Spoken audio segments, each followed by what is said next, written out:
ஓம் குருவே போற்றி. Hi friends, இந்த நாள் உங்கள் அனைவருக்கும் இனிமை மிகுந்த நாளாக அமைந்திட இறைவனை வேண்டி வீடியோவுக்குள் அழைக்கிறேன். நாம் ரமண மகரிஷி ஐயாவின் ஆன்ம விசார உபதேசங்களில் சென்ற வீடியோவில் கே நம்பியார், பகவான் பக்தரான நிடிமுசலி பலராம ரெட்டியார், குர்ரம் சுப்பராமையா போன்றோர் மிக அற்புதமாக பகவான் முன்னிலையில் அவர்கள் அனுபவித்த ஆத்மானுபவத்தை தெளிவாக விளக்கியுள்ளதை கண்டோம். முக்கியமாக ஆங்கில எழுத்தாளரான பால் பிரிண்டன் பகவானால் தான் ஈர்க்கப்பட்ட அனுபவத்தை அணு அணுவாக உணர்ந்து உள்வாங்கி மிகவும் பெரிய விளக்கமாக நமக்கு தந்துள்ளார். அதில் ஒரு பகுதியைத்தான் சென்ற வீடியோவில் பார்த்தோம். அதில் ஆங்கிலேயரான தான் ஒரு விஷயத்தை தெளிவாக உணர்வதாக கூறியிருந்தார். அதாவது, மனிதனின் புத்தி தனக்குத்தானே பிரச்சனைகளை வருவித்து கொண்டு இல்லாத அப்பிரச்சனைகளுக்கு பரிகாரம் காண்பதில் பேரல்லற் படுகிறது. இதுவரை புத்தியே பிரதானம் என கருதி வந்த தனக்கு மனதில் இத்தகைய புதிய கருத்து புகுவது விந்தையே என்று கூறியிருந்தது வியப்பாக இருந்தது. மேலும் அவர் கூறியிருந்தார், பகவானின் அருட்பார்வையினால் அவர் கேட்க நினைத்த கேள்விகள் அனைத்தும் கேட்கப்படாமலேயே மறைந்து நழுவியதையும், அமைதி அவரருகே ஆறாக பெருகி ஓடியதையும், மகத்தான சாந்தி அவர் இதயத்துள் ஆழப் பாய்ந்ததையும், சிந்தனைகளால் சித்திரவதைப்பட்டு வந்த மூளை ஒரு வழியாக ஓய்வு பெற்றதையும் கூறியிருந்தார். தன்னை ஆச்சரியக் கடலில் மூழ்கடிக்கும் அளவிற்கு ஒன்று நிகழ்ந்தது என்று கூறியிருந்தார் அல்லவா? என்னவாக இருக்கும்? வாங்க வீடியோவுக்குள் போகலாம். தரிசித்தோர் காட்சியும் கருத்தும் சென்ற வீடியோவின் தொடர்ச்சி. ஆனால் என்னை ஆச்சரியக் கடலில் மூழ்கடிக்கும் அளவுக்கு ஒன்று நிகழ்ந்தது. மகரிஷி தனது கருவண்டு கண்களை ஓரிரு முறைகள் இமைத்தார். சந்தேகமே இல்லை. பின்னர் அவர் தலையை திருப்பினார். முகம் மிக மிக மெல்ல திரும்பி கீழே சற்று தாழ்ந்து நின்றது. ஒரு சில கணங்களுக்கு பின் அவரது பார்வை நான் இருந்த திக்கை நோக்கி நின்றது. நான் வந்ததிலிருந்து முதன் முறையாக மகரிஷியின் அசாதாரணமான பார்வை என் மேல் படுகிறது. நிச்சயமாக அவர் நீண்ட சமாதி நிலையிலிருந்து வெளிவந்து விட்டார். வழக்கம் போலவே ஊதுவத்தியின் புகை கூட்டம் எழும்பி கூரையின் உத்திரங்களில் முகில்கள் போன்று மிதக்கிறது. என்னை ஆசுவாசப்படுத்தி கொண்டு மகரிஷி மீது என் பார்வையை நிலைநிறுத்த முயன்றேன். ஆனால் சிறிது நேரத்திற்கு பிறகு கண்களை மூட வேண்டும் போல் தோன்றவே கண் மூடினேன். மகரிஷியின் சாநித்தியத்தில் என்னுள் ஆழமாக ஊடுருவிய சூட்சமமான அமைதி என்னை தாளாட்டி அரை தூக்கத்தில் ஆழ்த்தியது. இப்படியே சற்று நேரம் அரை நனவில் இருந்தேன். பிறகு நனவிலிருந்து நழுவி ஒரு நனவொத்த கனா கண்டேன். கனவில் நான் 5 வயது பாலகனானேன்.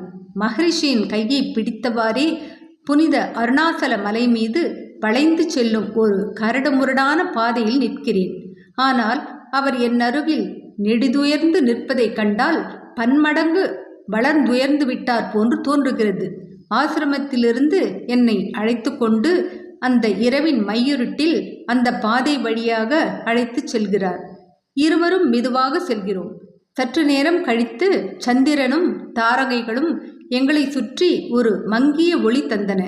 எப்பொழுது விழுமோ என்றவாறு நிலையற்று நின்ற பூதாகாரமான பாறைகளுக்கு நடுவிலும் கற்பாதையின் பிளவுகள் தென்பட்ட போதிலும் மகரிஷி எவ்வளவு ஜாக்கிரதையாக என்னை நடத்தி சென்றார் என்பதை கவனித்தேன். மலையோ செங்குத்தானது. எங்கள் ஏற்றம் வெகு நிதானம். பாறைகளுக்கு நடுவே குறுகிய பிளவுகளிலும் குட்டையான புதர் கூட்டங்களின் கீழேயும் மறைந்திருந்த சின்னஞ்சிறு ஆசிரமங்களும் மனிதர் வாழ் குகைகளும் எங்கள் பார்வையில் பட்டன. அவற்றை கடந்து நாங்கள் செல்லும் பொழுது அவற்றுள் வசிப்பவர்கள் வெளியே வந்து மகிழ்ச்சி தெரிவித்தனர். அந்த தாரகைகளின் மங்கலான வெளிச்சத்தில் அவர்கள் நிழலுருவங்களாக தோன்றினாலும் அவர்கள் உண்மையில் பல வகையான யோகியரே என இனங்கண்டு கொண்டேன். நாங்கள் எங்கும் நிற்காமல் தொடர்ந்து நடந்து அருணாசலத்தின் சிகரத்தை அடைந்த பிறகே நின்றோம். ஏதோ ஒரு மிக மிக முக்கியமான சம்பவம் எனக்கு நிகழப்போகிறதென்று இனதென்று புரியாத ஒரு எதிர்பார்ப்புடன் என் இதயம் படபடத்தது. மகரிஷி முகத்தை திருப்பி தனது கண்களை மிகவும் தாழ்த்தி என் முகத்தில் தனது பார்வையை செலுத்தினார். நானும் மிக ஆவலுடன் அவரை அண்ணாந்து நோக்கினேன். எனது இதயத்திலும் உள்ளத்திலும் ஒரு இனம் தெரியாத மாறுதல் வெகு வேகமாக நடந்து கொண்டிருப்பதை உணர்ந்தேன். என்னை இதுகாரும் ஆசை காட்டி ஆட்டி படைத்த உள்நோக்கங்களும் தாபங்களும் என்னை விட்டு அகலத் துவங்கின. என்னை இங்குமங்கும் அலைகழித்து களைக்க வைத்த ஆசை தூண்டில்கள் எல்லாம் வியத்தகு விரைவுடன் மறைந்தன. எனது உற்றார் சுற்றாருடன் நான் கொண்டிருந்த உறவுகளை பாதித்த வெறுப்புகள், மனஸ்தாபங்கள், அலட்சியங்கள், சிறுமைகள், சுயநலங்கள் யாவும் வெறுமையின் அதல பாதாளத்தில் போய் விழுந்து மறைந்தன. ஒரு சொல்லுணா அமைதி என்னுள் விரிந்து மலர்ந்தது. இதற்கு மேல் நான் வாழ்வில் எதுவும் வேண்டேன் என்பது தெளிவாயிற்று. சட் என்று மகரிஷி என்னை மலை அடிவாரத்தின் மீது என் பார்வையை செலுத்துமாறு பணித்தார். சொன்னபடியே நான் செய்தேன். நான் கண்டதென்ன? என்ன ஆச்சரியம்! கீழே அடிவாரத்தில் பூகோளத்தின் மேற்கத்திய அர்த்தகோளமே அங்கு நீண்டு விரிந்து கிடந்தது. கோடிக்கணக்கான மக்கள் கூட்டத்தை அங்கு கண்டேன். அவர்கள் மீது இரவின் இருட்டு கம்பளம் படிந்திருப்பினும் நான் அவற்றை உருவங்களின் திரளாக ஒருவாறு தெரிந்து கொண்டேன். மகரிஷியின் குரல் என் காதில் ஒலித்தது. சொற்கள் மிக நிதானமாக வந்தன. நீங்கள் அங்கு திரும்பிச் செல்லும் பொழுது இக்கணம் நீங்கள் காணும் அக அமைதி அங்கும் தொடரும். ஆனால் அதற்காக ஒன்று மட்டும் நீங்கள் செய்தாக வேண்டும். நான் இந்த உடல், நான் இந்த புத்தி என்ற எண்ணத்தை இனிமேல் உதறி எறிந்துவிட வேண்டும். இந்த அக அமைதி உங்களுள் ஆறு போல் பாயும் பொழுது நீங்கள் அதுவாக ஆகிவிடுவதால் உங்கள் பழமையால் ஆகிய உங்களையே விட்டுவிட வேண்டியிருக்கும். நான் போனால் தான் ஆகலாம் என்றார். அத்துடனே மகரிஷி ஒரு ஒளிக்கதிரின் ஒரு முனையை என் உள்ளங்கையில் இட்டார். இந்த அசாதாரண வகையில் நான் நனவு போன்ற கனவிலிருந்து நான் மீண்டும் நனவுக்கு வந்தபொழுது அதன் உன்னதமான அனுபவம் என்னை ஊடுருவி வியாபிக்கும் உணர்வு தொடர்ந்து நீடித்தது. நான் விழித்த கணமே மகரிஷியின் கண்கள் என் கண்களை சந்தித்தன. அவர் முகம் என்னை நோக்கி திரும்பியுள்ளது. அவர் பார்வை என் கண்களுக்குள்ளே நிலைத்து நிற்கிறது. அந்த கனவின் பொருள் என்ன? எனது சொந்த வாழ்வின் ஆசைகளும் நிராசைகளும் சிறிது நேரம் இல்லாது போயின. நான் என்று நானறிந்த என்மேல் கனவில் எனக்கு ஏற்பட்ட உதாசீனமும் பிற மனிதர் மாட்டு கனவில் மலர்ந்த கனிவு உணர்ச்சியும் நான் விழித்த பிறகு அகன்று விடவில்லை. அது ஒரு அபூர்வமான அனுபவம். மகரிஷிகளைப் போன்ற ஒரு அபூர்வமான மனிதரை என் வாழ்நாளில் அதுவரை நான் கண்டதில்லை. எனது வாழ்வில் மிக முக்கியமான திருப்பம் ஏற்படுத்தக்கூடிய ஏதோ ஒன்று மகரிஷிகளிடம் உள்ளதென்று தெரிந்தாலும் அது எப்படிப்பட்டது என்று எனக்கு பிடிபடவில்லை. அது புலன்களுக்கு அப்பாற்பட்டது, சிந்தனைக்கும் எட்டாதது. அது ஆன்மீகமான ஒன்றாக இருக்கலாம். அந்த இரவு நேரத்தில் அவரை நினைக்கும் பொழுதெல்லாம், நான் கண்ட அந்த நனவு போன்ற கனவை நினைவு கூறும் பொழுதெல்லாம் இனந்தெரியாத ஒரு விசித்திரமான உணர்ச்சி என்னுள் புகுந்து என் இதயத்தை ஏதோ மகத்தான இன்னதென்று சொல்ல முடியாத அனுபவத்தை எதிர்பார்த்து படபடக்க வைத்தது. மகரிஷியோ அங்கே நமக்கெட்டாத ஆன்மீக மலை உச்சியில் அமர்ந்து கொண்டு இந்த பௌதீக உலகின் மொத்த காட்சியை அதில் ஒட்டாது காணும் சுதந்திர புருஷர். இதுகாரும் என் வாழ்வில் நான் கண்டுள்ள மனிதர்களிலிருந்து இவரை வேறுபடுத்தி காட்டும் ஒரு விசேஷ குணம் இவரிடம் இருக்கிறது. இவர் நமது மனித இனத்தை சேர்ந்தவரன்று என்றே எனக்கு உள்ளுக்குள் தோன்றியது. இவர் ஒரு தனி பிரகிருதி கூட அல்ல. இவர் பிரகிருதியே, இயற்கையே. இந்த ஆசிரமத்திற்கப்பால் அதற்கதீதமான உயர்ந்து நிற்கும் ஏகாந்தமான அருணகிரி சிகரமே இவர். தொலைவில் உள்ள வனங்களை நோக்கி செல்லும் நீண்ட காட்டுப்பகுதியின் கடும் தரையை சேர்ந்தவர் இவர். விண்வெளியெல்லாம் வியாபிக்கும் நாம் அணுகவொண்ணா விரிவானத்தவர் இவர் என்றே எனக்கு தோன்றிற்று. தனி நாயகமாக நிற்கும் அருணாசலத்தின் சிலை போன்று சலனமற்றிருக்கும் தன்மையிலிருந்து ஏதோ ஒன்று மகரிஷியிடமும் குடிபுகுந்து விட்டதோவென நினைத்தேன். அவர் ஏறக்குறைய 20 ஆண்டுகள் இந்த மலை மீது வாழ்ந்திருக்கிறார் என்றும் அதை விட்டு அவர் எங்கும் சென்றதில்லை என்றும் கேள்விப்பட்டேன். இவ்வளவு நெருக்கமான உறவு இருப்பதால்தான் மலையின் குணமும் சற்று இவருக்கு வந்திருக்குமோ? மலை மீது அவருக்குண்டான பிரேமையை நான் அறிவேன். இந்த பிரேமையை வெளிப்படுத்தி அவர் எழுதிய மனதை நெகிழச் செய்யும் அழகான கவிதையில் கொஞ்சம் யாரோ எனக்கு படித்து விளக்கினார். பார்க்க போனால் இருவருக்கும் நிறைய ஒற்றுமை இருக்கிறது.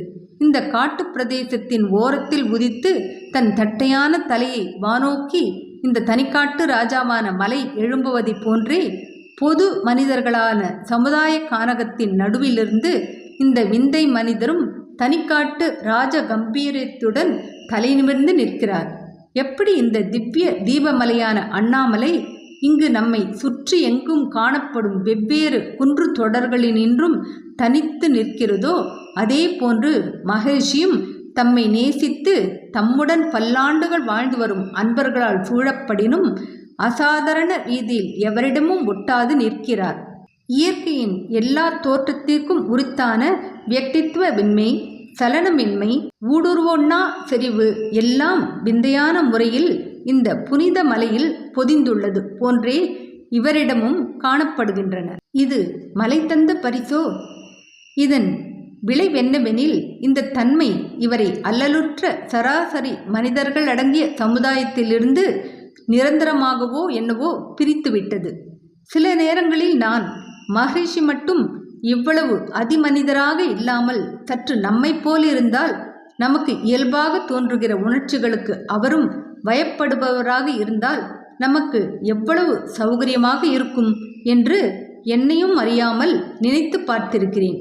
இதே இயல்பாக தோன்றும் ஆசாபாசங்கள் அவரது நானற்ற தன்மையானந்த சந்நிதியில் சுத்த அசட்டுத்தனமாக தோன்றுவதையும் உணர்ந்துள்ளேன். பிற நேரங்களில் தெளிவாக நோக்கும் பொழுது இவர் நமக்கு அப்பாற்பட்ட அதீதமான ஒரு ஆன்ம அனுபவத்தை உண்மையில் பெற்றுள்ளாராகில் அவர் நத்தை வேகத்தில் ஊர்ந்து செல்லும் மனித இனத்தை பின்னால் விட்டு செல்லாமல் எப்படி லட்சியத்தை அடைந்திருக்க முடியும் என்று புரிந்து கொள்ளவும் செய்தேன். அவரது அதிசயமான பார்வையில் என்னதான் இருக்கிறதோ, அவர் என்னை பார்க்கும் பொழுதெல்லாம் எனக்கு ஒரு மகத்தான ஞானோதயம் விரைவில் கிடைக்கப் போகிறது என்பது போல் ஏன் ஒரு வினோதமான எதிர்பார்ப்பில் என் மேனி சிலிர்க்கிறது. ஹாலுக்கு திரும்பினேன். ஊதுவத்தி எரிந்து கொண்டிருந்தது. அதன் நல்ல மனம் ஹாலின் காற்றில் பரவியது. பங்காவை ஒரு அன்பர் இழுத்து கொண்டிருந்தார். அதன் கீழே சோஃபா மீது சற்று சாய்ந்தவாறு அமர்ந்திருந்தார் மகரிஷி. சிறிது நேரம் கழித்து அவர் தனது வழக்கமான பாணியில் நிமிர்ந்து அமர்ந்தார். வலது பாதம் இடது தொடை மீது படிய இடது பாதம் வலது தொடையின் கீழ் இருந்தது. சென்னைக்கு அருகில் வாழும் யோகி பிரம்மா இது போன்ற ஆசனம் போட்டு காட்டி இதுதான் சுகாசனம் என்று கூறியது நினைவுக்கு வந்தது. இதை ஒரு அரை பத்மாசனம் என்று சொல்லலாம். செய்வதற்கு எளிது. மகரிஷி வழக்கப்படி தாடியை வலது கையில் ஏந்தி முழங்கையை கால் முட்டில் ஊன்றியபடியே அமர்ந்தார். பிறகு வெகு கவனமாக பார்வையை என் முகத்தின் மீது பதித்தார். ஆனால் ஒன்றும் பேசவில்லை. அவருக்கு அருகில் தரை மீது மூங்கில் கழியும் கமண்டலமும் தேங்காய் மூடி கோப்பையும் வைக்கப்பட்டிருந்தன. அவர் இடையில் கட்டியிருந்த கோவணமும் இவை மூன்றுமே அவருடைய இவ்வுலக உடைமைகள். பொருள்களை சேர்த்து கொண்டே போவதில் நாட்டமுள்ள மேலை நாட்டினரின் சமர்த்தத்தை அவர் மோனமாக விமர்சிப்பது போன்றிருந்தது. எப்பொழுதுமே ஒளி சுடர்விடும் மகரிஷியின் கண்கள் தீவிர ஒளியுடன் மின்னின. பார்வை நிலைத்து நின்றது. உடல் சிலை போல் ஆயிற்று. தலை சிறிது ஆடி நின்றது. சிறிது நேரத்தில் நான் முதல் தடவையாக அவரை சந்தித்த பொழுது அவர் ஆழ்ந்திருந்த சமாதி நிலையிலேயே ஆழ்ந்து விட்டார் என்று புரிந்து கொண்டேன். விடைபெறும் தருணமும் முதல் சந்திப்பின் கணமும் ஒன்று போல் இருப்பது கண்டு வியப்படைந்தேன். யாரோ ஒருவர் தன் முகத்தை என் முகத்தின் அருகே கொண்டு வந்து என் காதில் மென்குரலில் மகரிஷி சமாதியில் இருக்கிறார், பேசினால் அவர் காதில் விழாது என்றார். நேரம் சென்றது. மௌனத்தின் அமைதியின் ஆழமும் கூடியது. எனக்கு கடவுள் நம்பிக்கை, பக்தி பரவசம் என்று ஒன்றும் சொல்லும்படியாக கிடையாது. ஆனால் இப்பொழுது என் மனதை ஒரு பயபக்தி உணர்ச்சி ஆட்கொள்ள துவங்கியது. அதை தடுக்க முடியாமல் அதன் பயப்படலானேன். இது எப்படி என்றால், ஒரு வண்டு செழிப்பாக பூத்து குலுங்கும் மலர்களால் தன்னையும் அறியாமல் இழுக்கப்படுகிறதோ அதே மாதிரி ஒரு சூட்சமமான புலன்களுக்கு அப்பாற்பட்ட சொல்லுக்கடங்காத சக்தி ஹால் முழுவதிலும் வியாபிக்க துவங்குகிறது. அதில் நான் என்னையே மறக்கலானேன். என் சிந்தனை கெட்டாத இந்த அற்புத சக்தியின் மூலமும் மையமும் மகரிஷியே என்று உணர்வதில் எனக்கு தாமதமோ சந்தேகமோ இல்லை. அவரது கண்களின் பிரகாசம் கண்ணை கூச வைத்தது. சுடர்விட்டு ஒளிரும் அவ்விரு கோலங்களும் எனது ஆன்மாவின் அடி ஆழங்களையெல்லாம் ஊடுருவி பார்ப்பன போல் தோன்றின. என் இதயத்தின் எந்தெந்த இரகசியங்களையெல்லாம் அவருக்கு வெளிப்பட்டன என்பதும் ஏதோ ஒரு காரணத்தினால் எனக்கு தெரிந்தன. அவரது அசாதாரணமான பார்வை என் எண்ணங்கள், உணர்ச்சிகள், ஆசாபாசங்களிலெல்லாம் எக்ஸ்ரே கதிர் போல் பாய்ந்தது. அதை என்னால் தடுக்க முடியவில்லை. முதலில் இந்த அதீதமான அதிதீட்சண்ய பார்வை என்னை என்னவோ செய்தது. நானே மறந்துவிட்ட எனது கடந்த கால வாழ்வின் நிகழ்ச்சிகளையெல்லாம் இவர் தன் அதிசய கண்களால் கண்டுவிட்டாரே என்று சற்று சிரமப்பட்டேன். அவருக்கு என் கடந்த காலம் முழுவதும் நன்றாக தெரிந்துவிட்டது. அதை ஒரு புத்தகம் போல் அவர் படிக்கிறார். இதில் சந்தேகமே இல்லை. என்னால் தப்பிக்க முடியவில்லை. ஆனால் தப்பிக்க வேண்டும் என்றும் தோன்றவில்லை. என்னை உடும்பு பிடியாக பிடிக்கும் அந்த பார்வையை நான் பொறுத்து கொண்டதற்கு காரணம் எனக்கு அதனால் நன்மையே விளையும் என்று உள்ளூர தோன்றியது தான். எனது பொருளற்ற கடந்த கால வாழ்வை பார்க்கிறார் மகரிஷி. எனது அகவாழ்வு எவ்வளவு பொலிவற்றவதென்பதை கண்டு கொள்கிறார். என்னை கண்டவிடமெல்லாம் அலங்கடித்த வெவ்வேறு உணர்ச்சிகளை படம் போல் பார்க்கிறார். அதே நேரத்தில் எல்லோரும் செல்லும் பாதையிலிருந்து விலகி அவரை போன்ற மனிதர்களை தேடி கண்டுபிடிப்பதில் ஆர்வம் கொள்ளும் எனக்கு வைராக்கியமும் விடாமுயற்சியும் எவ்வளவு உள்ளனவென்றும் அவருக்கு தெரியும் என்று தோன்றியது. இந்த சக்தி பிரவாகத்தில் ஒரு மாறுதல் ஏற்படுவதை உணர்ந்தேன். என்ன என்பதை அடுத்த வீடியோவில் தொடர்ந்து பார்ப்போம். என்ன ஃப்ரெண்ட்ஸ், இந்த வீடியோ பிடிச்சிருந்தால் லைக் பண்ணுங்கள், ஷேர் பண்ணுங்கள், சேனலை சப்ஸ்கிரைப் பண்ணுங்கள். இதுவரை எனக்கு சப்ஸ்கிரைப் பண்ணியுள்ள அனைவருக்கும் என்னுடைய மனமார்ந்த நன்றிகள். மீண்டும் அடுத்த வீடியோவில் சந்திக்கும் வரை உங்கள் அனைவருக்கும் நன்றி கூறி விடைபெறுகிறேன். வணக்கம்.